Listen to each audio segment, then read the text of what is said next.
Welcome to part 2 of this video. Now that we basically have a working conception of what the lower half is doing, the back leg is torqued into the ground. If I was on ice, my foot would slip out because I'm torqued in this way. My front leg kind of acts like your leg during a free throw shot, where you're getting lower. That swivels your hips, cocks your hips. Again, you're holding here.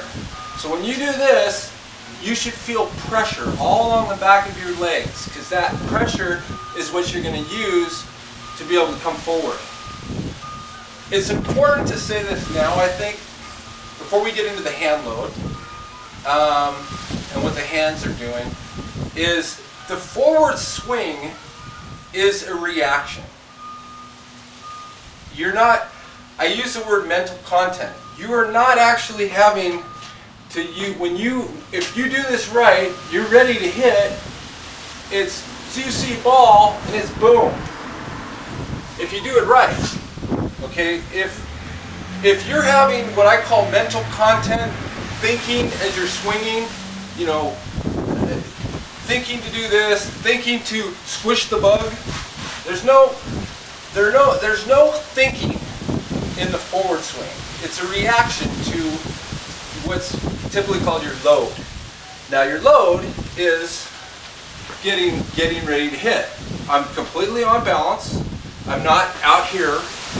Okay, if the ball's traveling, I'm not going this way, because that's what you do in an arm swing. I'm just getting here. Now from this position, I don't want to hold that position. Okay, again, you don't get ready to jump, you know, and hold, and then jump. Say you're doing a vertical jump test at an NFL combine or something.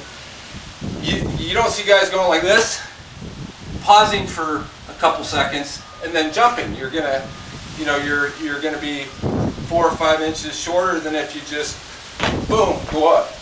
So timing's important, and this is a reactive skill. So once you're you got to be here at the right time. Okay.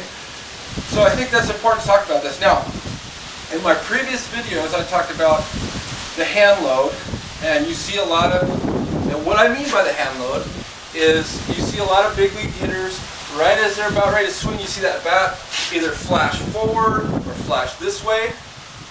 Some guys bring their bat down, like Bonds really brings it down. If you watch them, they all do some sort of hand load.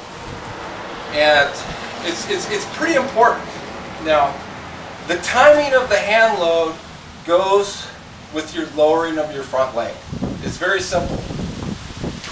You're torqued in, always torqued in, your knees firm.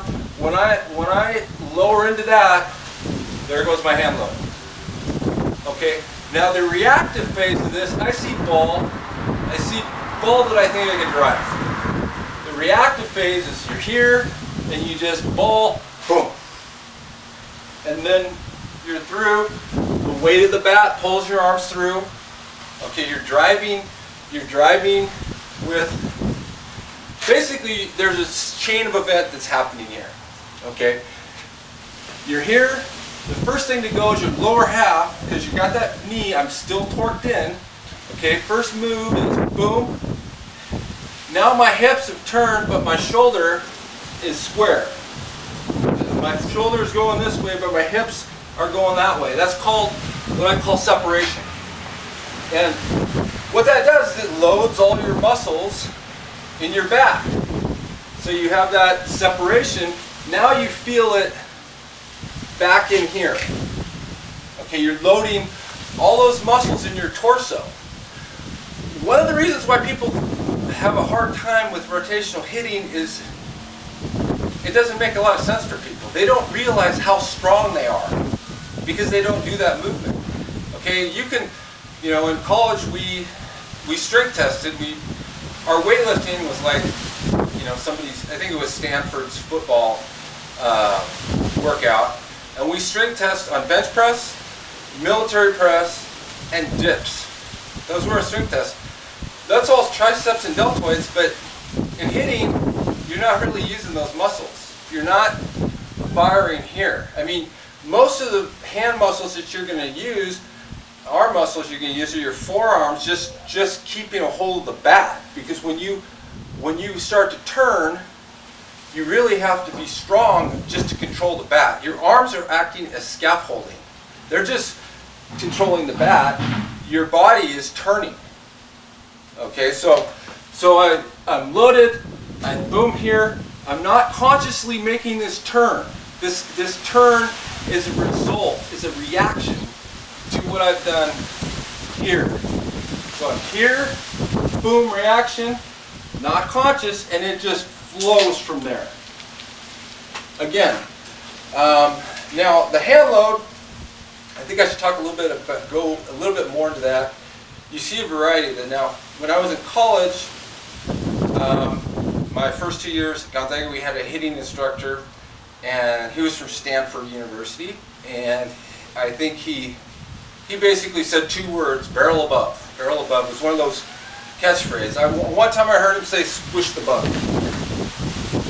Barrel above, when you think about it, and what happened was everybody started chopping down, and guys that were not hand, they weren't arms hitters to begin with.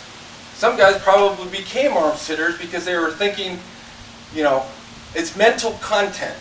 Barrel above. The barrel above aspect is actually settled in the load, and the more the bat is forward, if you want barrel above, you're going to be more this way with your hand load.